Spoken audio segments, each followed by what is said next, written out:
31వ అధ్యాయం, the book of numbers chapter 31 అధ్యాయం మొదటి 2 వచనాలు చదివి సహాయం చేయాలి. మొదటి 2 వచనాలు చదివి సహాయం చేయాలి. మిద్యానీయులు ఇశ్రాయేలీయులకు చేసిన హింసకు ప్రతి హింస చేయుడి. తరువాత నీవు నీ స్వజనుల యొద్దకు చేర్చబడదు అని మోషేకు సెలవీయగా, దేవుని పరిశుద్ధ నామమునకు మహిమ కలుగును గాక. గట్టిగా ఆమేన్ చెప్పండి ఒకసారి.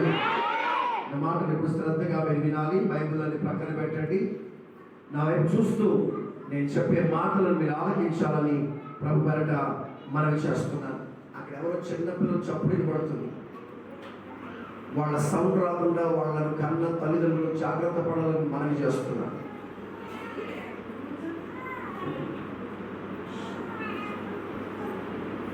వాళ్ళు మీ మాట వినకపోతే నా దగ్గర తీసుకోండి. మీ సంగతి తెలుస్తారు, మీ పిల్లల సంగతి తెలుస్తారు.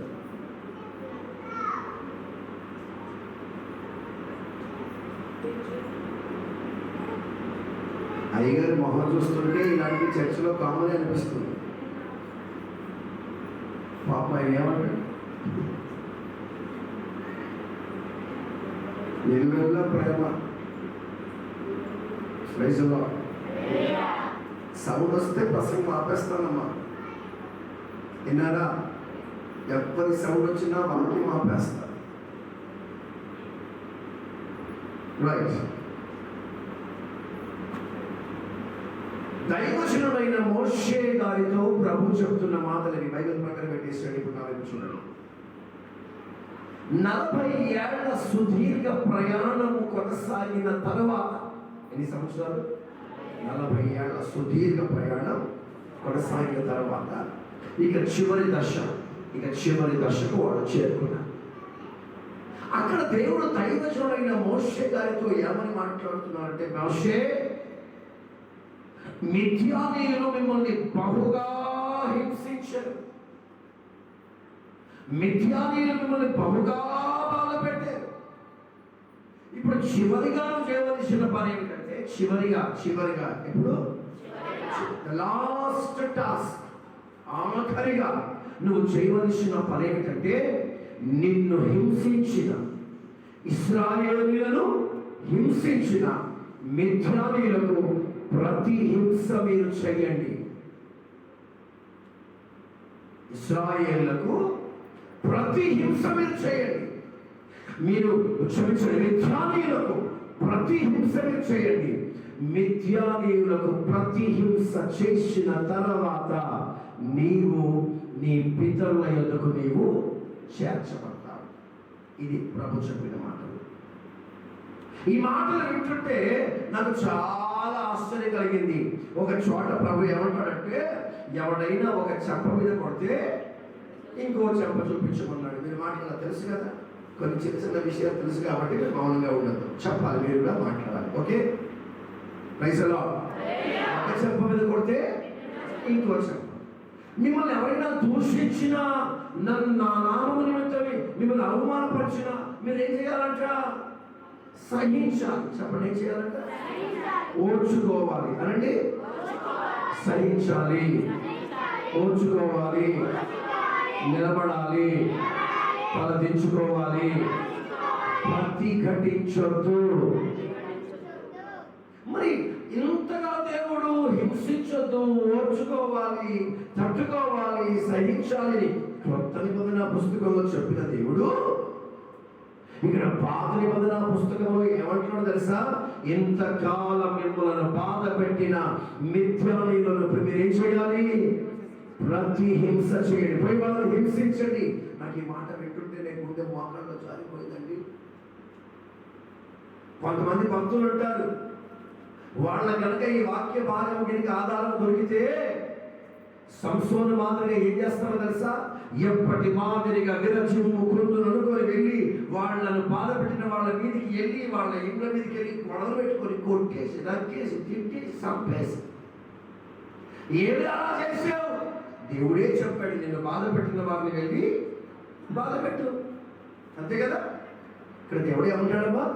నిన్ను బాధ పెట్టిన వారిని వెళ్ళి బాధ పెట్టు, నిన్ను కష్టపెట్టిన వారిని వెళ్ళి కష్టపెట్టు. అమ్మ వినాలి, తెలుగు కదా, చెప్పాలి. బాధ పెట్టిన వారిని వెళ్ళి బాధ పెట్టు, కష్టపెట్టిన వారిని వెళ్ళి కష్టపెట్టు. మీకు అర్థం కావడానికి కథ మాదిరి చెప్తున్నాను, మీరు మౌనంగా ఉంటే కుదరదు, మాట్లాడాలి. Praise the Lord. అప్పుడే నేను చెప్పే మాటలు మీకు అర్థమవుతాయి. దేవుడు చెప్పే మాటలు చూడండి. బాధ పెట్టిన వారిని వెళ్ళి మీరు బాధ పెట్టండి, కష్టపెట్టిన వారిని వెళ్ళి మీరు, మిమ్మల్ని హింసించిన వారిని వెళ్ళి హింసించండి, మిమ్మల్ని చంపిన వారి ఎదుగు వెళ్ళి వారిని. ప్రభు అంటాడు, కంటికి కన్ను, పంటికి పన్ను పోయి లెక్క తులుచుకోండి అన్నాడు. ఇంకొక అద్భుతమైన విషయం చెప్తాను. అలా మిథ్యానీయులకు ప్రతిహింస చేసినప్పుడే నీవు పితరుల యొద్దకు చేర్చబడతావు. Praise the lord. ఈ రెండు మాటలు వింటుంటే బుర్ర బాదుకున్నంత టెన్షన్ అయిపోయి, దైవజనుడైన మోషే గారితో అంటాడు, నీవు నీ పితరుల యొద్దకు చేర్చబడతావు. ఆ మాటకు అర్థం ఏంటంటే, నీ పితరుల ఎక్కడికి వెళ్ళిపోయారు? దేవుడి దగ్గరికి వెళ్ళిపోయారు. చెప్పండి, నీ పితరుల ఎక్కడికి వెళ్ళిపోయారమ్మా? దేవుడి దగ్గరికి వెళ్ళిపోయారు. ఇప్పుడు నీవు కూడా నీ పితరుల యొద్దకు చేర్చబడతావు అంటే అర్థం ఏంటి? నువ్వు కూడా ప్రభు దగ్గరికి వెళ్ళిపోతావు. అయితే నీ పితరుల యొద్దకు చేర్చబడాలి, నీవు దేవుని యొద్దకు వెళ్ళిపోవాలి, దేవుని యొద్దకు వెళ్ళిపోవాలి, నీ పితరుల యొద్దకు నీవు చేర్చబడాలి. అంటే అక్కడ రాస్తూ ఉంటాడు, మిథ్యానీయులను హింసించగలిగినప్పుడే. మిథ్యానీయులను హింసిస్తేనే.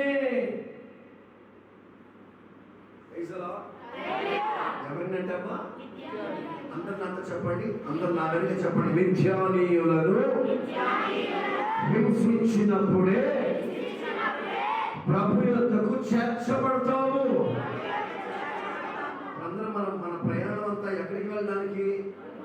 అందరూ చెప్పండి, మన ప్రయాణం అంతా ఎక్కడికి వెళ్ళడానికి? యేసయ్య దగ్గరికి వెళ్ళడానికి. అన్ని గట్టిగా రెండోసారి చెప్పండి. పక్క వారికి షేకండ్ ఇచ్చి వాళ్ళ కళ్ళల్లో కళ్ళు పెట్టి చెప్పండి, యేసయ్య దగ్గరికి. హల్లెలూయా. ఎక్కడికి వెళ్ళడానికి అమ్మా? ఇప్పుడు యేసయ్య దగ్గరికి వెళ్ళాలంటే మిథ్యానీయులను ఏం చేయాలి? కొంచెం గట్టిగా ఇలా మేము చూపించండి, నాకు కాదు, మీ పక్కోడు చెప్పండి. మిథ్యానీయులను హింసించని చెప్పండి. ఆమేన్, ఆమేన్. మిథ్యానీయులను హింసిస్తే తప్ప మనం ఎక్కడికి చేరము? ప్రభు దగ్గరికి చేరం. ఈ మాటలు వింటుంటేనే నాకు ఆశ్చర్యం కలిగింది. నాకు వెంటనే తలపుకు వచ్చిన మాట ఏమిటంటే, హింస కోరుకునేవాడు కాడు కదా మన దేవుడు. చెప్పండి, మన దేవుడు హింసను కోరుకునేవాడా? మొన్న మధ్య ఓ పాస్టర్ గారు ప్రసంగం చేస్తా ఉన్నాడు. నా చేతిలో గినక AK-47 ఉన్నా పర్వాలేదు. కొంతమంది కిచెన్ రూమ్లో మొండి కత్తులు ఉంటాయి. ఏ కత్తులు ఉంటాయి?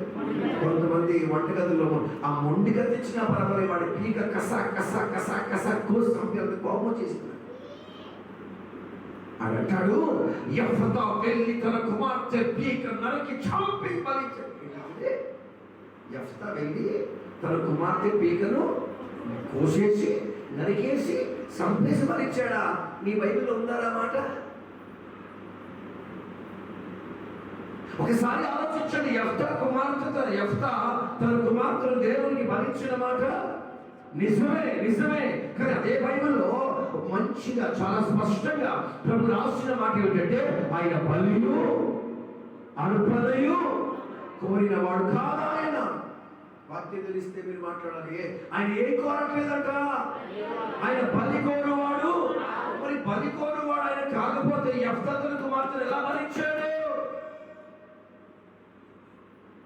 బలివ్వడం అంటే పడుకోబెట్టేసి కత్తి తీసుకొని పేక కోసేసి నరికేసి చంపేయడం కాదు. బలిగా అర్పించబడ్డం అంటే రోమీయులకు రాసిన పత్రిక 12వ అధ్యాయం 1వ వచనం ప్రకారం ఆవిడ దేవునికి సజీవ యాగముగా సమర్పించబడినది. ఆమె చెప్పండి. ఏం చేయబడ్డది? దేవుని మందిరానికి అప్పగించబడ్డది, ప్రతిష్ఠింపబడ్డది. ప్రతిష్ఠింపబడిన సేవకుడు అంటే ఎవరో తెలుసా? దేవునికి ఏమైపోయాడు? బలి అయిపోయాడు. చెప్పండి, ఏమైపోయాడమ్మా? కొంచెం గట్టిగా. కుటుంబ జీవితం లేకుండా అన్నిటినీ వదులుకొని, అన్నిటినీ త్యాగం చేసుకొని, అన్నిటినీ విడిచిపెట్టి సమర్పించుకున్నవాడు దేవునికి ఏమైపోయాడు? బలి అయిపోయాడు. యెఫ్తా కుమార్తె నరకబడలే, యెఫ్తా కుమార్తె చంపబడలే. ఆవిడ జీవిత కాలం అంతా దేవునికి ప్రతిష్ఠితురాలై ఉన్నట్లుగా దేవుని మందిరములకు అప్పగించబడ్డది.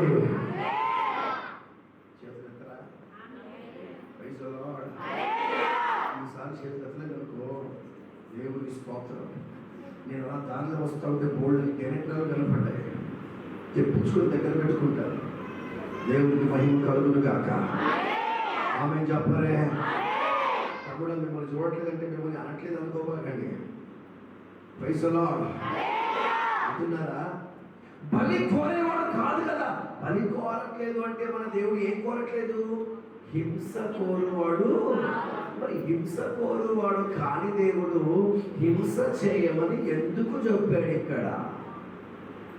హింస చేయమన్నాడు కదా అని మనం హింస చేయడానికి వెళ్ళకూడదు. దేవునికి మహిమ కలుగును గాక. Praise the Lord. ఒక విషయం గుర్తుపెట్టుకోండి, మనము మన పితరుల ఎదురుకు చేర్చబడాలి. అందరూ చెప్పండి, మన ప్రభు దగ్గరికి చేర్చబడాలి. అలా జరగాలంటే ఎవరిని హింసించాలి? ఎవరిని హింసించాలి? పేరు మర్చిపోవద్దు. ఎవరిని? మిథ్యానీయులను. అంటే గట్టిగా గట్టిగా చెప్పాలి. ఎవరి మిథ్యానీయులు? ఒకప్పుడు ఇదే ఇశ్రాయేలు ప్రజలను 7 సంవత్సరాలు బాధించారట. ఎన్ని సంవత్సరాలు? మిమ్మల్ని 7 సంవత్సరాలు బాధ పెట్టారు కదా, మిమ్మల్ని 7 సంవత్సరాలు హింసించారు కదా, మిమ్మల్ని 7 సంవత్సరాలు దుఃఖపెట్టారు కదా. మిమ్మల్ని బాధ పెట్టిన వారిని, మిమ్మల్ని దుఃఖపెట్టిన వారిని, మిమ్మల్ని ఇబ్బంది పెట్టిన వారిని వెళ్ళి హింసించండి. ఈ మాటను గురించి ధ్యానం చేస్తూ ఉంటే, ఈ మాట విషయమై ధ్యానం చేస్తా ఉంటే నాకు వెంటనే ప్రభు నా మనసులో పెట్టిన తలపెట్టు తెలుసా? హింస అంటే శరీర సంబంధమైన కార్యం. అంతేనంటారా? మాట వినరే? అర్థమైందా? హింస ఆత్మ సంబంధమైన, శరీర సంబంధమైన? Very good, very good. మంచి అలా సమాధానం ఇస్తూ ఉండాలి. అప్పుడు నీకు అర్థమైందని నాకు కూడా అర్థమవుతుంది. మీరు ఏం లేకుండా ఇలానే కూర్చున్నారు అనుకో, ఇది మీరు ఉన్నారా పోయారా కూడా నాకు తెలియదు. ఆ మధ్య చైనాలో ఒకటి నిలబడి చచ్చిపోయాడంట. నిలబడి షాపింగ్ మాల్లో వాడు ఏదో కొనుగోలు చేయడానికి వెళ్ళి ఇలా చేసిపోయాడు, గుండె అయిపోయి అలా చచ్చిపోయాడంట. ఆడు ఏంటి కదలకుండా ఉన్నాడని చాలాసేపటికి డాక్టర్ వెళ్ళి పరీక్షిస్తే ఆడు ఏమైపోయినాడు? కొందరు అలా కూర్చొని కాదు. మాకు టెన్షన్ పెట్టబాకండి. దేవునికి మహిమ కలుగును గాక. ఆమె చెప్పాలి గట్టిగా. హింస అనేది ఆత్మ సంబంధమైందా, శరీర సంబంధమైందా? బాగండి. మీరు ఇద్దరు తెల్లబట్టలు వేసుకుంటారు. Very good. మరి వేసుకొచ్చారా తెల్లబట్టలు? నేను చెప్పింది వాళ్ళు వేసుకొచ్చారా? ఈరోజు వేసుకుంటారా? ఇక ప్రతి ఆదివారం వేసుకుంటారా? మధ్యలో మానేసారు, తలగా తీసేస్తారు. మీరు ఇద్దరు అందరూ అలాగే ఉన్నారే. ఇద్దరు కవలలా? అరే బా మళ్ళీ గుర్తుపట్టారే. దేవుడు మళ్ళీ జ్ఞానం చేసాడే. చాలా మంచి ఇలా వచ్చేసాయి. ఈ పక్కన నువ్వు ఆ పక్కన. ఇప్పుడు నాకు చూడండి, ఇది మిథ్యాని. ఎవరమైతారు? కొంచెం గట్టిగా. ఇతరెవరు? ఇతరెవరమ్మా? వీళ్ళిద్దరు ఏం చేశారంట చెప్పాలి. ఈ మిథ్యానీయులు ఇశ్రాయేలును ఏం చేశారంట?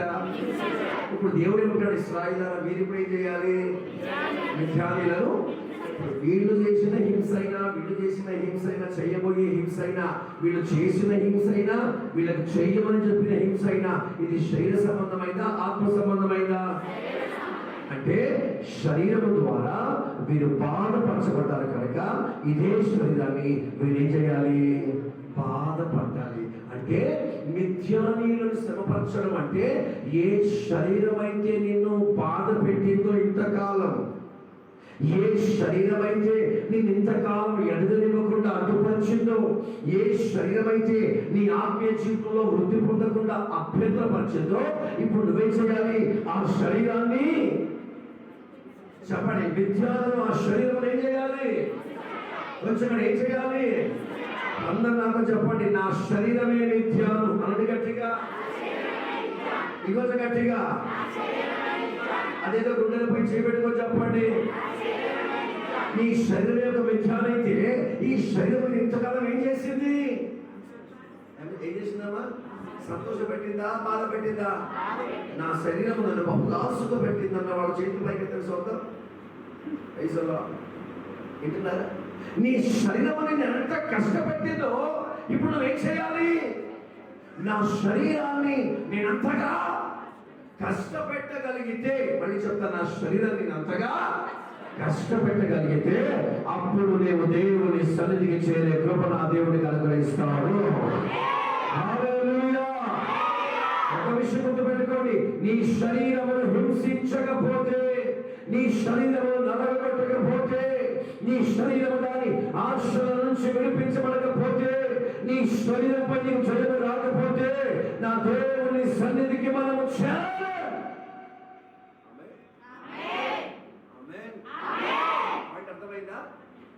పాయింట్ అర్థమైందమ్మా? అర్థమైతే సమాధానం చెప్పగలరా? మీరు దేవుని రాజ్యానికి చేరాలంటే మీరు ఏం చేయాలి? ఎవరి శరీరాన్ని? పక్కన శరీరాన్నా? ఎవరి శరీరాన్ని? అంత కాదు. నీ శరీరాన్ని ఏం చేయాలి? కొంచెం గట్టిగా, కొంచెం గట్టిగా.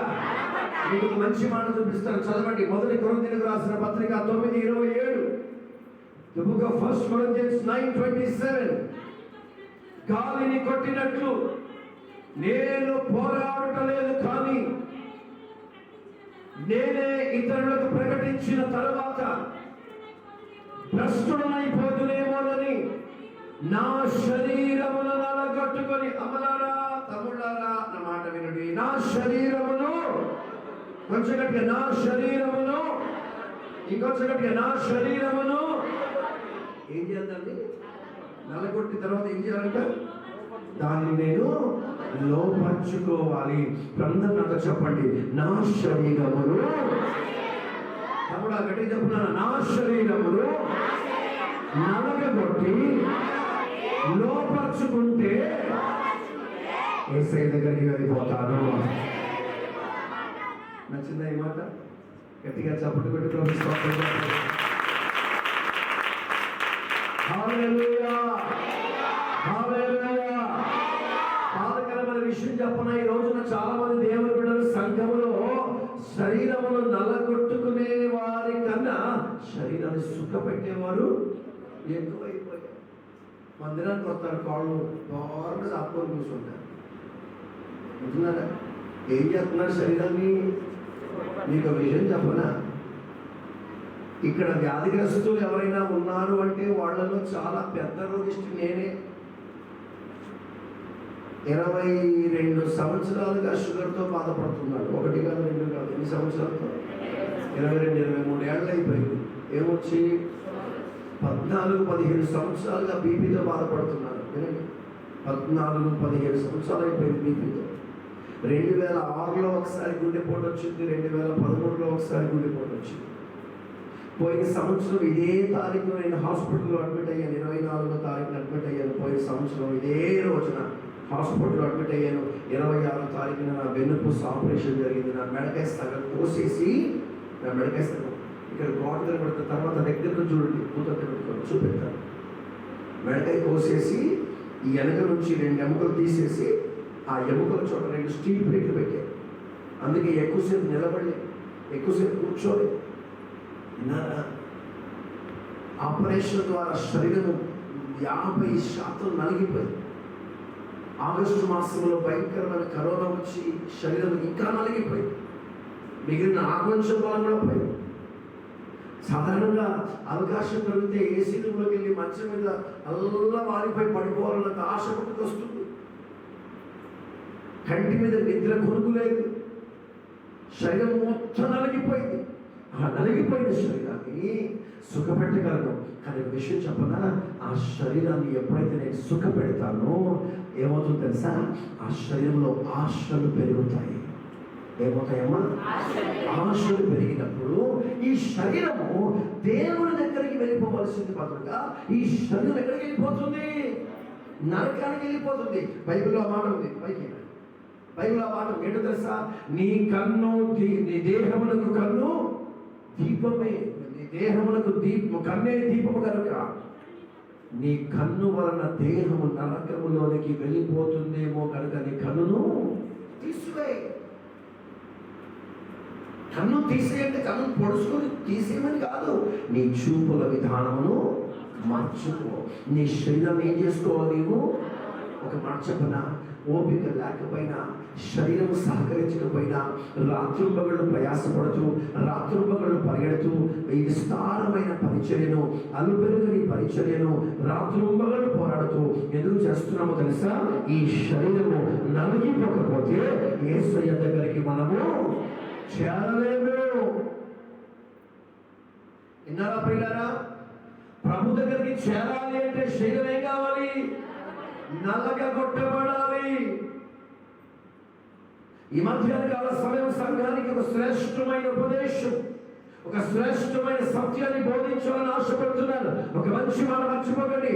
ఏమోనండి, దేవుడు పైన పని చూడలేండి. దేవుడు ఏ బట్టలు వేసుకున్నావు, ఎలా చెడేసుకున్నావు, ఏ పూలు ఎట్టుకున్నావు, ఒంటి మీద సొమ్ములు ఉన్నాయా లేదా, ఇంక చూడలేండి, హృదయ శుద్ధిగా ఉంటే సరిపోదు అనే మూర్ఖ జనానికి దేవుడు ఇస్తున్న హెచ్చరిక.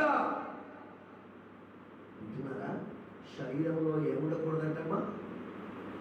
శరీరంలో పాపము ఏది ఉండకుండా, శరీరంలో పాపము ఏలుబడి చేయకుండా ఉండాలంటే శరీరం ఏం కావాలమ్మా? ఇప్పుడు అందరూ నా వైపు చూడండి. శరీరము చూడట్లేదు దేవుడు, ఏం చూస్తున్నాడు దేవుడు?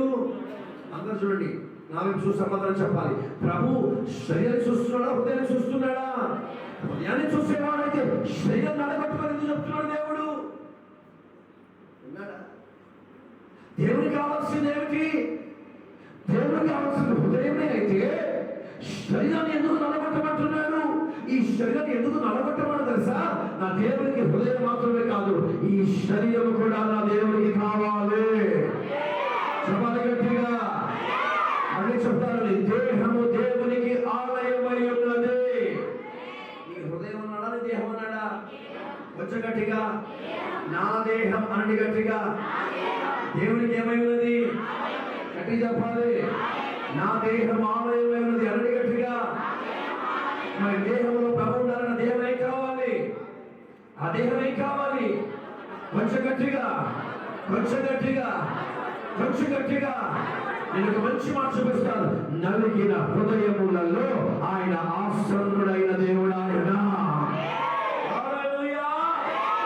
శరీరము నలగకపోతే, ఈ శరీరము విరగబట్టబడకపోతే ఈ శరీరంలోనికి నా దేవుడు రాడు, రాడు, రాడు. నీలోనికి దేవుడు రావాలంటే నీ శరీరం ఏం కావాలి? ఒక్కసారి నీ శరీరాన్ని పరీక్షించుకొని అడగండి దేవుని, ఇంతకు మీ శరీరం నలిగిందా? నలిగిందా? మీకు ఒక మంచి మాట చెప్పనా? నేను మొన్న ఈ మధ్య ఒక 2-3 నెలల క్రిందట నా చిన్ననాటి స్నేహితులందరినీ కలుసుకోవడానికి ఒక అవకాశం దొరికింది. ఎప్పుడో చదివిపోయాం, 25-30 ఏళ్ళ కిందట నా 10వ తరగతి స్నేహితులందరూ ఏమైపోయారు? చదివిపోయారు. ఈ మీడియా ద్వారా దాన్ని ఏమంటారండి, ఫేస్బుక్, ఇంకా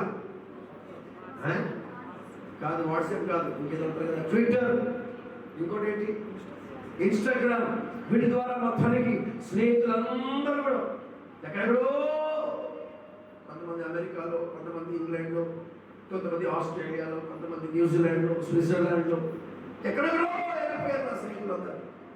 2-3 ఏళ్ళుగా ప్రయాసపడి పడి పడి పడి మొన్న మొత్తానికి అందరం ఒకరోజు దాన్ని ఏమంటారమ్మా, get together, get together, get together, get together.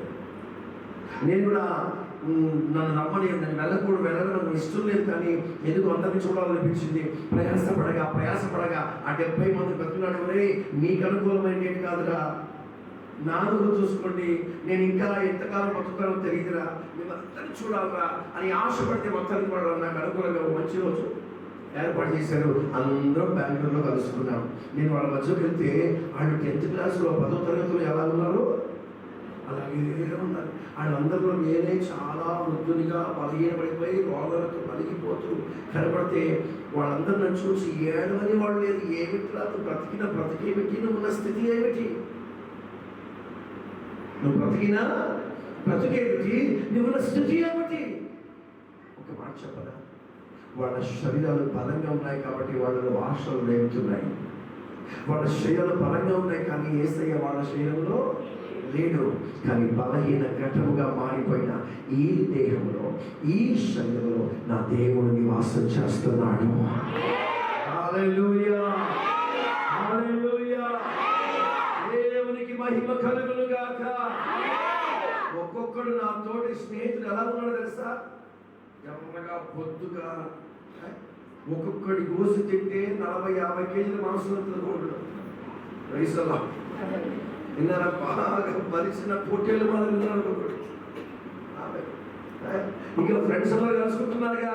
ఇక సింగనాదాల సొమ్ములు అయితే అంతే లేదు, ఆగడానికి అంతే లేదు. ఇక ఒక్కడి జుట్టు తెల్లలేదండి.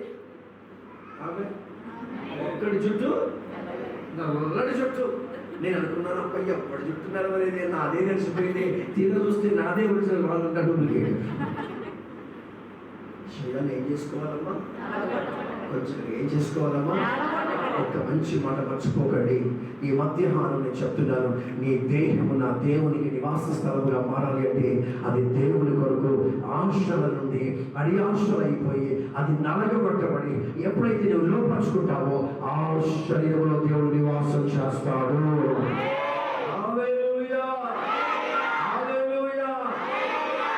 అందరి మాదిరిగా మేము బట్టలు వేసుకోలేమా? మీరంటే సూటు బూట్లు వేసుకునే సేవకులు లేరా? అమ్మా సమాధానం చెప్పాలి. సూటు బూట్లు వేసుకునే సేవకులు లేరా? పట్టు చీరలు కట్టుకొని సేవ చేసే సేవకులు లేరా? విన్నారా? కనీసం శరీరంలో కొంచెమైనా కొవ్వు అరగకుండా సంపాదించుకున్న కొవ్వంతటిని భద్రంగా కాపాడుకుంటూ రక్తం చేయ భద్రంగా సేవ చేసుకునే వాళ్ళు లేరా? మరి వాళ్ళ మధ్య ఎందుకు ఇంత త్యాగం కావాలి? ఒక విషయం మర్చిపోకండి, మీరు ఎవరిని చూసినా ఎక్కడ నలిగిపోయిన శరీరాలు కనబడతాయో ఆ నలిగిపోయిన హృదయాలలో, ఆ నలిగిపోయిన శరీరాలలో నా దేవుడు నివాసం చేస్తాడు. హల్లెలూయా. శరీరము నలగగొట్టబడాలి. నిన్ను బాధ పెట్టిన వారిని బాధ పెట్టంటే నిన్ను కష్టపడిన వారిని కష్టపడడం కాదు. ఇంతకాలం నీ శరీరం ఏం చేసిందంటమ్మా? కొంచెం గట్టిగా, ఇంతకాలం నీ శరీరం ఏం చేసింది? బాధ పెట్టింది. ఎలా బాధ పెట్టిందో తెలుసా? బైబిల్లో ఒక మాట ఉంది, ఆత్మ శరీరమును శరీరము ఆత్మకును ఒకదానిలో ఏం చేస్తున్నాయంట? విరోధముగా పోరాడుతున్నాయి. ఆమేన్, ఆమేన్. నిన్న రాత్రి అమలాపురంలో సభ కూటమైపోయిన తర్వాత బాగా అలసిపోయాను. ఆకలి అయిపోతుంది. వెళ్ళి బల మీద కూర్చుంటే నా నోట్లో నీళ్ళు కారిపోతా ఉన్నాయి. ఒక పెద్ద గిన్నెలో పీతలు కూరెట్టేసాడు, ఒక పెద్ద గిన్నెలో రొయ్యలెట్టేసాడు, ఇంకో గిన్నెలో దాని ఏమంటారు నాటుకోడి విన్నారా, ఇంకో గిన్నెలో మునక్కాయ చికెన్ వేసాడు. కొబ్బరిలో కనబడుతుంది, పలావ్ కనబడుతుంది, అన్నీ కనబడుతుంది. బాధకరమైన విషయం చెప్పనా? అన్నీ ముందున్నాయి కానీ ఏది తినే అర్హత లేదు, ఏది తినే అవకాశం లేదు. ఒక మంచి సాక్ష్యం చెప్తాను. మంచి వయసులో సమృద్ధి ఆహారం తినే వయసులో తినడానికి ఆహారం లేదు, మనకు లేకుండే. నెలకు 15 రోజులు పస్తులు పడుతున్న రోజులు ఉన్నాయి, నెలకి 20 రోజులు మంచినీళ్ళు తాగి కడుపునుకు రోజులు ఉన్నాయి. ఇవన్నీ దేవుడు సమృద్ధినిచ్చాడు, కావలసినంత ఆహారం ఉంది కానీ తినే అర్హత శరీరంలో లేదు. ఒక మాట చెప్పనా? ఒక ప్రక్క శరీరం నలిగిపోతుంది, ఆ బాధ తట్టుకోలేక దుఃఖం వస్తున్నమాట నిజమే. కానీ రెండో ప్రక్క సంతోషంలో ఆనందం. ఈ నలిగిపోయిన శరీరంలో ఉండడానికి నా దేవుడు ఇష్టపడుతున్నాడు. ఈ నలిగిపోయిన దేహంలో నివాసం చేయడానికి దేవుడు కోరుకుంటున్నాడు. అందుకే అంటారు, నీ శరీరము దాని ఆశల నుంచి చంపబడిన రోజున నా దేవుడు మహిమతో నీలోకి దిగి వస్తాడు. హల్లెలూయా. అందుకే నేను బాధ పెట్టిన వారు మనుషులు కాదు, నేను బాధ పెట్టిన వారు ప్రజలు కాదు, నేను బాధ పెట్టిన వారు అపవాది కాదు, నేను బాధ పెట్టిన కాలము వచ్చిన ఏటమా మిథ్యానీయులను హింసించడం అంటే నీ శరీరమును నీవు నలగొట్టేవాడిగా ఉంటేనే రేపు నా దేవుడి సన్నిధికి చేరుతావు. Praise the lord. దేవునికి మహిమ కలుగును గాక. వింటున్నారా? మీకు ఇంకా అర్థం కావడానికి చెప్తాను. మిథ్యానీయులు అంటేనే అరబ్బులు. ఎవరమ్మా? మిథ్యానీయులు అంటేనే ఎవరమ్మా? అరబ్బులు అంటేనే శరీర సంబంధమైన వారు. ఎవరమ్మా? కొంచెం గట్టిగా. వీళ్ళంతా ఎవరో తెలుసా? అబ్రహామునకు 3వ భార్య అయిన కెతూరాకు పుట్టిన పిల్లలు. అబ్రహామునకు 3వ భార్య అయిన కెతూరాకు పుట్టినటువంటి కుమారుడే మిథ్యాను. ఆ మిథ్యాను సంతతి వారి అరబ్బులు. మీకు మాట చెప్పనా? ఇష్మాయిల్ సంతతి వారైనా కెతూరా సంతతి వారైనా వీరంతా శరీర సంబంధులు. కానీ సారాకు పుట్టిన సంతానమైన ఈసాకు మాత్రం ఆత్మ సంబంధమైన వారు. మనం ఎవరి సంతానమమ్మా? మనం ఎవరి సంతానం? ఇష్మాయిల్ సంతానమా?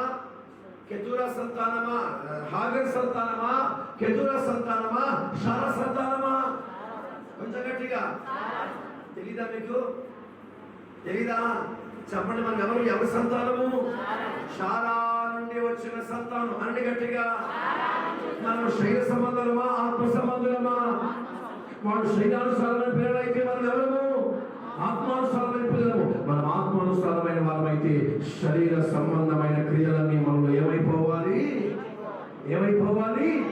నల్లగొట్టబడాలి.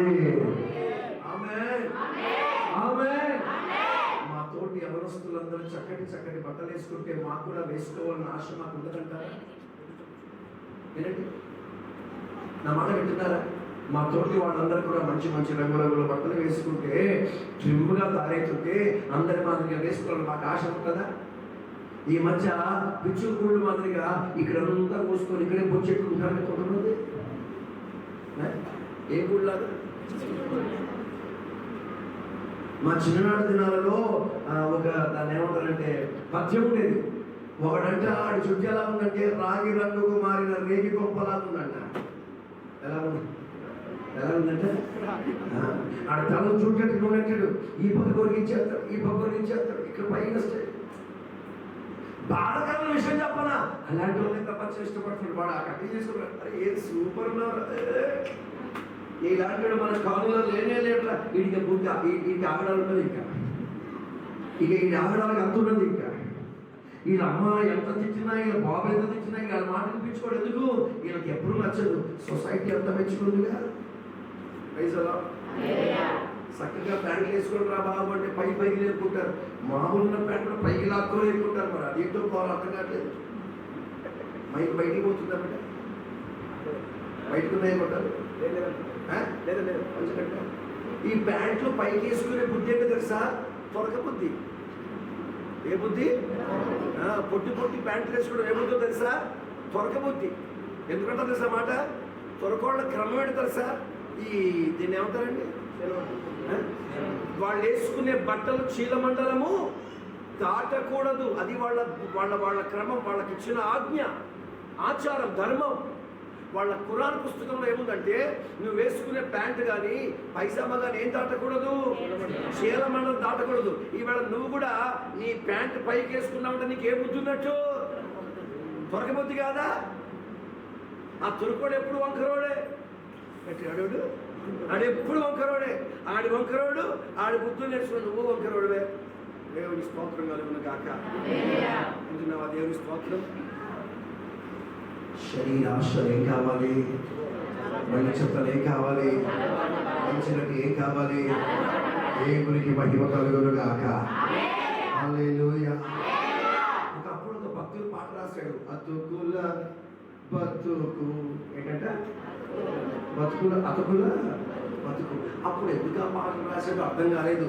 నెమ్మదిగా రోజులు గడుస్తుంటే ఆ పాట విలువ అర్థమైంది. ఇలా బట్టలు ముక్కలే, ఇలా బతుకులు ముక్కలే. ఏంటమ్మా? ఇలా బట్టలు ముక్కలే, ఇలా బతుకులు చిన్నగా దొరికి బట్ట కట్టారు, ఇక్కడో ముక్క అక్కడో ముక్క ఆడో ముక్క ఈడో ముక్క. విన్నారా? ఒక నాటికాలంలో బెచ్చగాడే అక్కడ అతుకులు వేసుకునేవాడు, ఇవాళ మంచుల్లో అతుకులు వేసుకుంటున్నాడు. మొన్న కావిడ వచ్చింది, కావిడ ముక్కల ముక్కల బట్టతో జాకెట్ కుట్టించుకుంది. ఇంట్లో బాబు స్టైల్ అమ్మా, ఇచ్చడు దానికంటే అధ్వానం కనబడుతున్నావు. దేవునికి స్తోత్రం కలుగును కాక. వింటున్నారా పిల్లలు? మళ్ళీ చెప్తాను బాగా రండి. నచ్చిన రంగులు కట్టడం, ఇష్టం ఉన్నట్టుగా అలంకరించుకోవడం, జుట్టేమో ఇంత, పువ్వులేమో ఇంత, కొన్ని కళ్ళు పెట్టుకున్న పూలేమో కనపడతాయా బాగా? ఏమండి, ఏమనుకోవాలంటే చెప్తున్నారు, విశ్వాసులైన దేవుడు బిడ్డలారా, మీ తల్లో పెట్టుకున్న పూలు మీకు కనపడవు కనుక మీకు కనపడిన పూలు మీకెందుకు? ఎవరికో చూపించుకోవడానికేగా. దండం పెడుతున్నారు, మళ్ళీ రమ్మని పిల్లలపైన పర్లేదు, ఆడొచ్చాడా నేను చర్చికి రామంటే నేను రావడం మానుకుంటాను, కానీ మీరు మాత్రం పద్ధతి మానుకోవాలి. అంతేనంటారా గారు? అందుకే బైబిల్ అంటాడు, విశ్వాస సంబంధమైన దైవ భక్తి కలిగిన స్త్రీలకు తగినట్లుగా మీరు నడుచుకొనుడి. నేను ఎందుకు ఈ మాట చెప్తున్నాను? నీ ఆశలు చెప్పబడాలి, నీ కోరికలు చెప్పబడాలి, నీ ఇష్టాలు చెప్పబడాలి, ఎలకలు చెప్పబడాలి. బట్టలు ఇచ్చింది ఒళ్ళు చూపించుకోవడానికి కాదు, బట్టలు ఇచ్చింది ఒళ్ళు కప్పుకోవడానికి. విన్నారా? మొన్న నా మధ్య ఒక పాస్టర్ గారు వాక్యం చెప్తూ సభ కాదు కాబట్టి, సంఘ కూడిక కాబట్టి విస్తృతంగా మీతో మాట్లాడుతున్నారు. పైసలా ఇవన్నీ సభలో మనం మాట్లాడలేక సంఘాన్ని సరి చేసుకోవడం మా బాధ్యతగా. మీరు మా పిల్లలైతే ఇప్పుడు మా అయ్యగారి పిల్లలు మా పిల్లలేగా, అవునా కాదా? కాదని చెప్పండి, వెళ్ళిపోతారు వేసినట్టుంది. మరి మా పిల్లలు సరి చేసుకునే బాధ్యత ఎవరిది? అంతేనా? పిల్లలు తప్పు చేసుకో, ఏ అమ్మాని కొడుకు చెప్పుకోవా అంటారా అంటారా? మరి ఎవడైనా మా విశ్వాసం చూసి శ్రేయకు చూపించకూడదుగా. కాబట్టి మా పిల్లలు మేమేం చేసుకోవాలి? సరి చేసుకోవాలి. దేవుడికి స్తోత్రం చెప్పండి ఒకసారి. రోజు పాస్టర్ గారు టీవీలో అదే విషయాల్లో నాకు గుర్తులేదు కానీ వాక్యం చెప్తా నేను కట్టుకున్న చీర 50,000 రూపాయల చీర అంటుంది. దిక్కుమాలి మొహం ఎంతట కొంచెం గట్టిగా 50,000 రూపాయల చీర కట్టుకున్నాను. 50,000 రూపాయలు పట్టు చీర. పోనీ 50,000 రూపాయలు ఆడెవడో ఇచ్చాడంటే అమ్మ బట్టలు కొనుక్కొని, సరే ఆడెవడో ఇచ్చాడు 50,000, నువ్వు 50,000 చీర కొడతావా? అదే 50,000 రూపాయలు తీసుకొచ్చి ఇలాంటి పల్లెటూళ్ళలో ఉన్నటువంటి 10 మంది సేవలకు చెరుకు 5 నుంచి వరకు నెలంతా రాజుగా బతికేస్తారండి. కాదంటారా? ఈ రోజుల్లో కూడా 2,000కి 3,000కి 5,000కి బ్రతికే సేవకులు ఎంతమంది లేరు? ఎంతమంది లేరండి? సేవకులు కాదు, విశ్వాసులు ఎంతమంది లేరు? ఏ కాలు పొడేసుకొని కడుపు నింపుకునేవాళ్ళు లేరా? ఏ గోంగూర పచ్చడితో కడుపు నింపుకునేవాళ్ళు లేరా? ఏ టమాటా పచ్చడితో అప్పుడు ఏదో కడుపు నింపుకుంటే సరిపోతుందని కాలాన్ని గడిపేవాళ్ళు లేరా? 50,000 ఇస్తే నువ్వు 50,000 తీసుకెళ్ళి నువ్వు బట్టలు కొనుక్కుంటావా? నీ ఏం చావలేదు, కొంచెం ఏం చావలేదు, నీ శరీరం నడగలేదు కదా. ఇంకా శరీరంలో దేవుడు ఎలా నివాసం చేస్తాడు? పోనీ 50,000 పెట్టి కొంటే కొన్నావు, ఆ చీరతో నీ ఒళ్ళంతా కప్పుకున్న బాగానే ఉండు, ఒళ్ళంతా కనపడుతుంది. అది బట్టలు వేసుకున్నావు ఒకటే, వేసుకోపోయినా ఒకటే. ఏమంటారమ్మా? ఏం చెప్పంటారండి? నెట్టు చీరలు వీళ్ళ నెట్టు దగ్గరగా ఏం చెప్పినట్టమ్మా? అందరికీ దండం పెట్టి చెప్తున్నారు, అయ్యలారా అమలారా, మీ ఇళ్ళలో అలాంటి నెట్టు బట్టలు ఉంటే ఈ రోజే తీసుకెళ్ళి తగలెట్టేసేయండి, నిప్పెట్టి కాల్చేసేయండి. విన్నారా? బట్టలు ఇచ్చిన దేవుడు ఏం చేసుకోవడానికి? ఒళ్ళు కప్పుకోవడానికి, సగం ఒళ్ళు చూపించుకోవడానికి కాదు. నువ్వు అలా స్టైల్గా ఫ్యాషన్గా ఆమె చూడడానికి అందంగా అలంకరించుకుంటున్నావు అంటే అర్థం ఏంటి? కొంచెం గట్టిగా, నీ శరీరం ఇంకా నలగలేదు, శరీరం ఇంకా చావలేదు, దాని ఆశలు ఇంకా బ్రతికే ఉన్నాయి. ఈ మధ్యాహ్న సమయం మన శరీరమును నలగబట్టుకునే కృప దేవుడు మనకు అనుగ్రహించునుగాక. చీపట్టలు రోడ్డు మీద దొరికి బట్టలు కట్టుకోమని చెప్పట్లా, మంచి బట్టలే మంచి దేవుడు ఇచ్చినట్లు ఘనంగానే ఉండండి, కానీ విశ్వాసులకు తగినట్లుగా మనం అలంకరించుకోవాలి. మీకు అర్థం కావడానికి ఒక మంచి ఉదాహరణ చెప్తాను. మీరు నవ్వుకోవడానికి బాగా పనికొస్తుంది, కానీ మీరు నెక్స్ట్ టైం బట్టలు కొనుక్కోవడానికి బాగా పనికొస్తారు. ఒక ఆవిడ ఉందండి, నాకంటే ఆవిడ పక్కన నిలబడితే నేనే బాగా తెల్లగా ఉంటాను. ఇలా చెప్తే బాగుంటుంది. ఆవిడ పక్క తినబడితే నేనే, మీరు ఎంత ఫీల్ అయిపోయారు, నేనే తెల్లగా ఉన్నట్టు ఆవిడ ఇంకా ఎంత నలుపు ఉండొచ్చు. బొగ్గులు దిగలేము, దాన్ని పెట్టలేదు. విన్నారా? నాకంటే నలుపు ఒక మోస్తాదులో చిన్న ఏడుగులాగా ఉంది. అలా ఉందమ్మా, నా వైపు చూడాలి. కాస్త నలుగురని పనికి వస్తుందమ్మా. వినండి బాగా. నిద్రపోతున్నారా? ఏసు పెడుతుంది, సాయంకాలానికి పెట్టుతారు, చేపిస్తారు. అర్థమైందా? హల్లెలూయా. ఇక్కడ పడుకుంటే నేను లేపేస్తాను, అక్కడ పడుకుంటే ఎవడూ లేపడు. అమ్మా భయమ్మా ఎంత పడినాను, నీకు నిద్ర వెలుగురాదు, హ్యాపీగా పడుకోవచ్చు అక్కడ. స్తోత్రం చెప్పండి గట్టిగా. నాకంటే నలుపు ఒక మోతాదులో అమ్మ చిన్న ఏనుగులా ఉంది. షాపింగ్కి వెళ్ళి ఏరికోరి ఒక ఆకుపచ్చ రంగు చీర కొనుకొచ్చుకున్నాడు. ఏ చీరమ్మా? వెళ్ళింది. వాళ్ళని ఏమంటారు బాబు? ఆ స్టైల్గా ఉంటే వాళ్ళని ఏమంటారు? టైలర్ కాకుండా వాళ్ళని ఏమంటారు? మోడల్గా కుట్టే వాళ్ళని ఏమంటారు? డిజైనర్స్. డిజైనర్ దగ్గరికి వెళ్ళి బాగా నాకు ఇలా కావాలి, నాకు అలా కావాలి, నాకు ఇలా కావాలని మొత్తం కొవ్వంతా కనబడేటట్టుగా ఓ చిన్న జాకెట్ కుట్టించుకొని పండగ ఫోటో పుట్టినరోజు తెలియదు కానీ అర్థం ముందు నిలబడి మరి అంత పెద్ద ఏనుగు చీర చుట్టాలంటే టైం పడుతుంది. చుట్టి ఎంత చుట్టినా సెట్ కాదే. అడిచేసి చేసి మొత్తాన్ని కట్టి వాళ్ళ లైన్ దగ్గరికి వెళ్ళి ఏమండి ఎలాగున్నానండి అన్నారంట. ఈడు అసలే గుడ్డోడు, ఆడి కళ్ళు కనపడి సాగు, ఆడికి ఏమి అర్థం కావట్లా. ఎగురుతున్న ఆకారం కనపడుతుందే తప్ప ఏమి కనపడతలేదు. చెప్పండి ఎలా ఉందంటే ఏమిటే అనండి. ఆయన ఎలా ఉన్నాను చెప్పండి, ఏమి కనపడతా అర్థాలు తీసుకురా. ఆడు పెద్ద పూత తెచ్చింది ఆవిడ, అది ఎట్టుకొని చూశాడు. ఇప్పుడు చెప్పండి ఎలా ఉన్నారు. ఆడు చూసి అంటాడు, పచ్చగడ్డి మీద నల్లగేదెలాగా ఉన్నావమ్మా అని అంటాడు. అలాగా ఏ రంగు చీర? ఆకుపచ్చ రంగు చీర. ఆవిడ ఏ రంగులో ఉంది? అది రెండు కాంబినేషన్ లాగా ఉంది. అర్థమవుతుందా? నేనేం చెప్తున్నానంటే మనం వేసుకునే వస్త్రాలు కూడా ఎలా ఉండాలంటే సాధువైనట్టు, మృదువైనట్టు, సాధారణమైన, చూడడానికి ముచ్చటగా వీళ్ళు నిజంగా దేవుని బిడ్డలు అని కనపడే విధంగా మన వస్త్ర విధానములు కూడా ఉండాలి. ఆమె చెప్పండి. ఎర్ర ఇష్టమండి, నల్ల ఉన్న మనిషి ఎర్ర చీర కట్టిందనుకో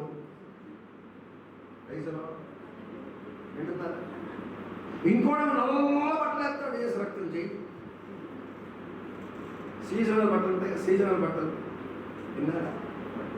నేను ఎందుకు ఈ మాటలు చెప్తున్నానంటే శరీరం ఏం కావాలమ్మా? కొంచెం గట్టిగా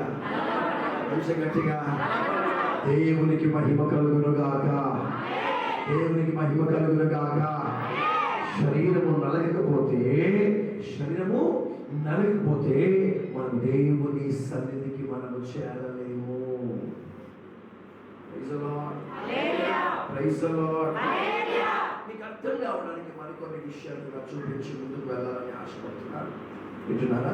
శరీర సంబంధమైన ఆశలు, శరీర సంబంధమైన కోరికలు, శరీర సంబంధమైనటువంటి అనుభవాలన్నీ కూడా ఈరోజు మనం అధిగమించకపోతే, వాటి నుండి మనం తప్పించబడకపోతే, వాటి నుండి మనం బయటికి రాకపోతే దేవుడు మనలో నివాసము చేయడు. అంతకంటే భయంకరమైన మాట, మనం దేవుని దగ్గరికి చేరాలి. దేవుని దగ్గరికి మనము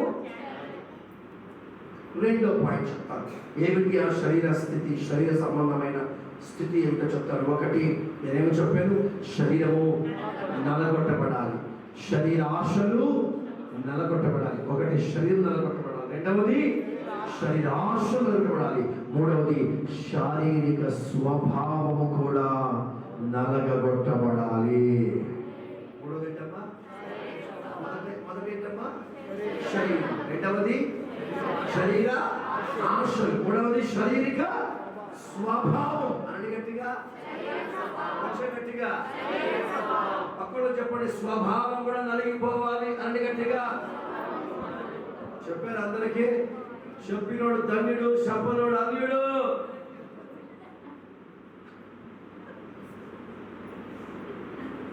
మిమ్మల్ని మీరేంటో మీరే నిర్ణయించుకోండి. మరొక మంచి అవకాశం. కృపాకాలం ఉంది కనుక పక్క వారితో మళ్ళీ చెప్పండి, స్వభావం కూడా కలిగిపోవాలి. చెప్పారా? పక్కలకి చెప్పారా? మీరు చెప్పట్టున్నారు, అమ్మ నువ్వేం చెప్పట్టున్నావు, తల్లి ఏమో రాసుకుంటా ఉన్నావు. దేవుని స్తోత్రం కలుగును గాక. Praise the Lord. రాసుకోండి, కాదని చెప్పట్లేదు, కానీ చెప్పింది కూడా చేయండి. ఏమైపోవాలి? ఇప్పుడు స్వభావం కూడా ఏమైపోవాలి? ఏమైపోవాలమ్మా? ఏం నిలబెట్టబడాలి? ఇప్పుడు స్వభావం. ఎవరితో గొడవ పెట్టుకున్నారా? గొడవ తెలవదా? గొడవదా? అది ఎలా ఉండును?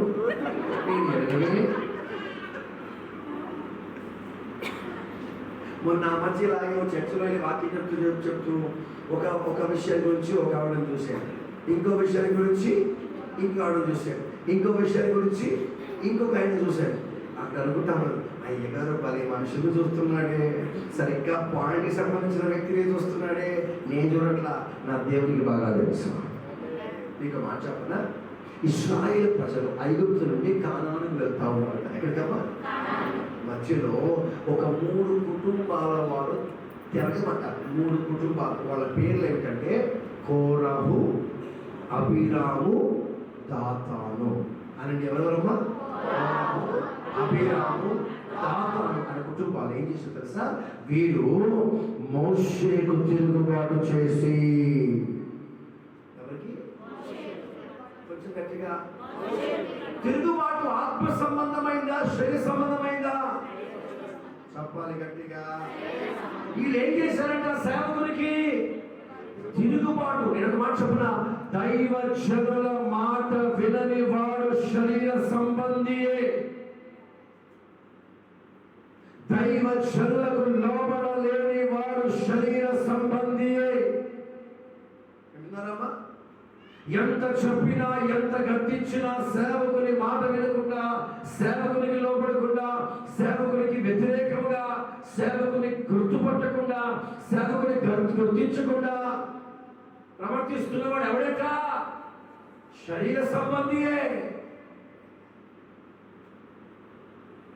వింటున్నారా ప్రియులారా? దేవుని మహాకృపను బట్టి దాదాపుగా 28 సంవత్సరాల క్రిందట దేవుడు నన్ను మా కుటుంబంలో నుంచి వేరు చేశాడు. వినాలి, సాక్ష్యం వినాలి. ప్రభు నన్ను మా కుటుంబం నుంచి వేరు చేసి ప్రతిష్ఠింపబడిన ఈ సేవలో ప్రభు నిలబెట్టాడు. Praise the Lord. నేను సేవలో అడుగుపెట్టిన నాటి నుంచి నేటి దినం వరకు నేను ఎప్పుడు కూడా తిరిగి మళ్ళీ ఇంటికి వెళ్ళాల. సేవ కొరకు తప్పితే వేరే దేని కొరకు వెనక్కి తిరిగి వెళ్ళలేదు. ఒక విషయం చెప్పనా? ఈ రోజున మా కుటుంబాలన్నీ కూడా బాగా చదువుకొని పెద్ద పెద్ద ఉద్యోగాలు చేస్తున్న సంపన్న కుటుంబాలు. ఈరోజు నా పెద్ద అక్క తెలంగాణ రాష్ట్రానికి మెడికల్ జాయింట్ డైరెక్టర్. డాక్టర్లు, నర్సులు, హాస్పిటల్ ఆమె చేతిలోనే ఉన్నాయి. నా చెల్లెలి వేళ ఒక ప్రాంతానికి కలెక్టర్గా ఆవిడ నియమించబడ్డారు. మా తమ్ముళ్ళందరూ పోలీస్ డిపార్ట్మెంట్లో ఉన్నారు. గొప్ప చదువులు, ఉన్నత స్థాయిలో ఉండి విదేశాల్లో స్థిరపడిన కుటుంబాలు. కనుక విషయం చెప్పనా, ఎప్పుడైతే నేను నా కుటుంబంలో నా బంధువుల మధ్యకు వెళ్తానో నా ముందు కూర్చోవడానికి కూడా ఎవరు ధైర్యం చేయరు. ఎందుకు తెలుసా? వాళ్ళు చెప్పే మాట ఒకటే, సేవకులతో మనం సమానము. నేను ఒక మాట చెప్పిన వాళ్ళని ఎందుకు దేవుడు దీవించాడు తెలుసా? వాళ్ళ దేవుడిని కనపరచడం తెలుసా? మేము చదువుకున్న వాళ్ళం, మేము గొప్పవాళ్ళం, మేము పలుకుబడిన వాళ్ళం, మేము డబ్బున్నవాళ్ళం అన్న విర్రదిగే స్వభావం వాళ్ళకి లేదు. వాళ్ళకున్న స్వభావం తెలుసా? వాళ్ళు సేవకులు కనుక వాళ్ళని కనపరచాలి. అప్పుడే దేవుడు మనల్ని ఆశీర్వదిస్తాడు. చెప్పాలి గట్టిగా. ఒక్క విషయం మర్చిపోకండి, సేవకుని కనపరచగలిగిన వాడిని నా దేవుడు కనపరుస్తాడు. ఆమేన్. సీనియర్ మోస్ట్ విశ్వాసి ఉండొచ్చు. ఎవరమ్మా? సీనియర్ మోస్ట్ విశ్వాసి. నిన్నగా వచ్చిన సేవకుడు అయినచ్చు. 2 ఏళ్ళే సేవకొచ్చి, 3 ఏళ్ళే సేవకొచ్చి, 4 ఏళ్ళే సేవకొచ్చి, 10 సంవత్సరాలు అయినచ్చు. నువ్వు 40 సంవత్సరాల నుంచి విశ్వాసం అయినచ్చు, 50 ఏళ్ళుగా విశ్వాసం అయినచ్చు, 60 ఏళ్ళుగా విశ్వాసం అయినచ్చు. నువ్వెంత సీనియర్ మోస్ట్ అయినా నీ సేవకుని కనపరచగలిగిన ఒక చక్కటి తగ్గింపు స్వభావంలోకి రాగలిగితే నా దేవుడిని కనపరుస్తాడు. హల్లెలూయా. కోరహు, అబీరాము, దాతాను ఏమైపోయారో తెలుసా? సజీవంగా నేలలోనికి కూరుకుపోయారు. భూమి మీద మొట్టమొదటి భూకంపం వచ్చింది ఆ రోజు. నోరు తెరుచుకుంది భూమి. కోరహు, అభిరాము, దాతానుల కుటుంబాలను భూమి మింగివేసి సజీవంగా వారు సమాధి చేయబడ్డారు. భూకంపము ద్వారా సర్వనాశనం అయిపోయారు. ఎందుకు వారు నాశనం అయిపోయారంటే దైవజనులైన మోషేకి ఏం చేశారంటమ్మా? తిరుగుబాటు చేశారు. చెప్పండి, ఏం చేశారు? వ్యతిరేకించారు. అనండి, గట్టి చెప్పాలి. సేవకునికి తిరుగుబాటు చేసిన, సేవకుని వ్యతిరేకించిన, వ్యతిరేకమైన స్వభావం కలిగిన వాడు కోరహు మాదిరిగా నాశనానికి అప్పగింపబడతాడు. కనుక శరీర సంబంధమైన స్వభావం సంఘములో ఒక మార్పు రావాలి. మాట చెప్పిన ఈ ఉపదేశం అన్యుల కాదు, ఈ ఉపదేశం పరలోకానికి చేరే వారి కొరకు. కనుక లోకంలో స్వభావం వేరే, సంఘంలో చేస్తున్న స్వభావము వేరే. పాపాన్ని విడిచిపెట్టొచ్చాం కాబట్టి ఇక్కడ దాకా వచ్చాం. ఇక్కడికి వచ్చిన తర్వాత కూడా ఇంకా సినిమాలు చూస్తున్నావు, ఇంకా సీరియల్ చూస్తున్నావు, ఇంకా టీవీకి నువ్వు బానిసైపోయావంటే ఇక నీకు మించిన దరిద్రుడు భూమి మీద మరొకడు లేడు. కనుక పిల్లల అది విడిచిపెట్టబోతే సంఘానికి వచ్చిన తర్వాత అన్నికి మనకి ఉండవలసిన ఒక చక్కటి దైవిక స్వభావాన్ని మనం సంపాదించుకోవాలి. చెప్పని గట్టిగా, చెప్పని గట్టిగా. దేవునికి మహిమ కలుగును గాక. హల్లెలూయా. చాలా జాగ్రత్తగా శరీరము దాని స్వభావము నుండి కూడా విడిపింపబడాలి, నలగబొట్టబడాలి.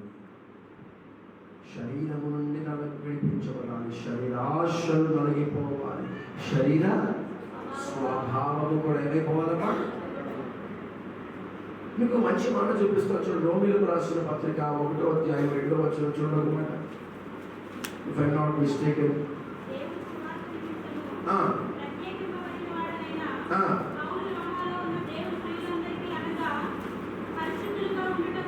ఒక్క నిమిషం, అది 12 చూడండి.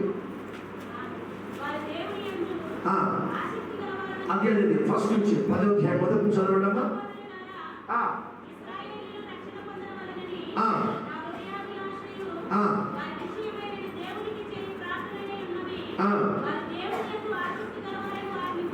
దేవుని యందు ఆసక్తి కలిగిన వారిని గురించి సాక్ష్యం ఇచ్చుచున్నాను కానీ ఆయనను వారి ఆసక్తి జ్ఞానానుసారమైనది కాదు. అందరు ఆసక్తి ఉంది కానీ జ్ఞానానుసారమైన ఆసక్తి అంటే అర్థం తెలుసా? వీళ్ళు ఆసక్తి కలిగి ఉన్నారే కానీ ఆత్మ సంబంధమైన ఆసక్తి కాదు. మరి ఏ ఆసక్తి? శరీర సంబంధమైన ఆసక్తి కలిగిన వారు. సంఘంలో కొందరు ఉంటారంట, ఆత్మ సంబంధమైన కార్యాల్లో ఆసక్తి చూపరు.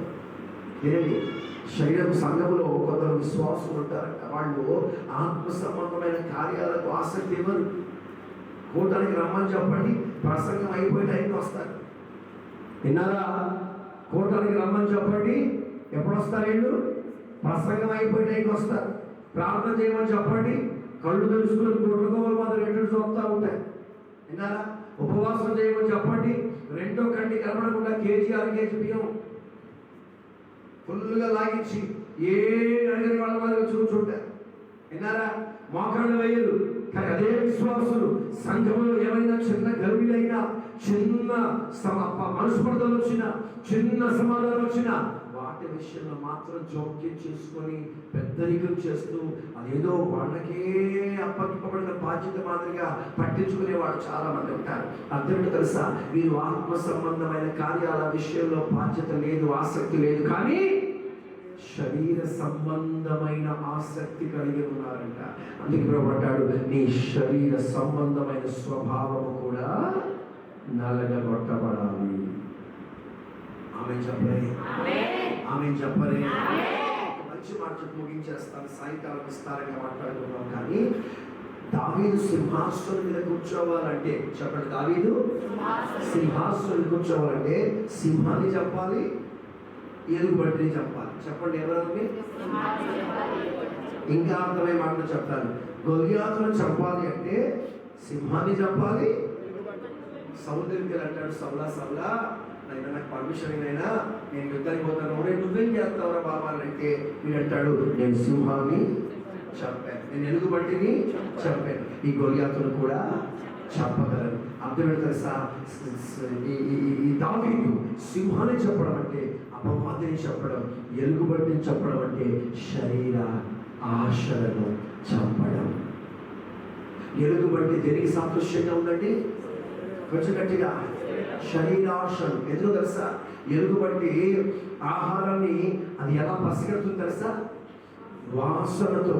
చీమల పుట్ట దగ్గరికి వెళ్ళి నోరు తెరిచి ఒక్కసారిగా శ్వాస లోపలికి పిలిస్తే పుట్ట వెళ్ళిపోతుంది, కడుపులోకి వెళ్ళిపోతుంది. అంటే తన ఆకలిని తీర్చుకోవడానికి, కడుపు నింపుకోవడానికి శ్వాసను వాడుకుంటుంది. శరీర ఆశను తీర్చుకోవడానికి శరీరాన్ని వాడుకుంటుంది. కనుక ఎలుగుబంటి శరీర ఆశలకు సాదృశ్యమై ఉండగా శరీరమును చంపగలిగిన వాడే గొలియాతును చంపగలుగుతాడు. శరీరముపై జయమును పొందిన వాడే అపవాది శక్తులపై జయమును పొందగలుగుతాడు. హల్లెలూయా. మధ్యాహ్నకాల సమయంలో బిడ్డ, శరీరములో మీరు ఏమాత్రం బ్రతికిన వారిగా కాక శరీరమును మనం ఏమైపోవాలి? చచ్చిన వారమై ఆత్మ జీవితం ఆత్మీయతలో మాత్రమే బ్రతికిన వారమై ఉండవలెను. ఆమె చెప్పాలి. అందరు నాతో చెప్పండి, ఆత్మలో బ్రతకాలి, శరీరంలో చనిపోవాలి. చెప్పండి అందరు గట్టిగా. మరొకసారి. అందుకే పౌలు అంటాడు, బ్రతుకుచున్నది నేను కాదు కానీ క్రీస్తే నా యందు జీవించుచున్నాడు. చెప్తాను, శరీరము చావాలి, శరీర ఆశలు చావాలి, శరీర స్వభావం చావాలి. గట్టిగా చెప్పండి, ఏమి చావాలమ్మా? శరీరము చావాలి. రెండవది శరీర ఆశలు చావాలి. మూడవది స్వభావం కూడా చచ్చిపోవాలి. అలా చేయగలిగితేనే రేపు మనము పితరుల యొద్దకు చేరుకుంటాము. అక్కడిన్నానా?